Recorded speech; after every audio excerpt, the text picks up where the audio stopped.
welcome back to Race Recap. My name is Jackson. Last weekend, it was the F1 drivers racing in the Grand Prix of Mexico.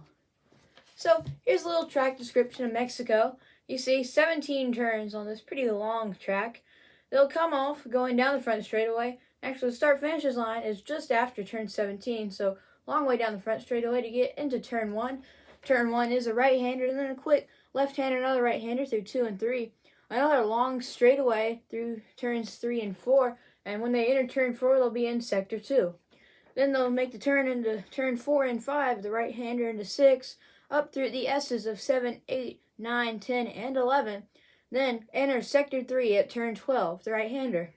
After they go through turn 12, they'll have a left-hander at 13, the S's through 14 and 15 once again, and then 2 right-handers, 16 and 17, and back onto the front straightaway, passing the start-finish line.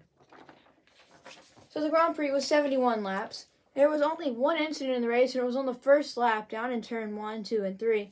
It was a pretty big crash. Valtteri Bottas, who was on the front row starting position for this Grand Prix, had some contact, and he went spinning around after contact with Daniel Ricciardo, the number 3 McLaren. Valtteri was able to keep it going, but back behind this, Esteban Ocon got smushed in between the AlphaTauri of Yuki Tsunoda and the 47 Haas of Mick Schumacher. Both of them got caught their rear tires, Mick Schumacher's left rear and Tsunoda's right rear, and it took them both out of contention and later on out of the race.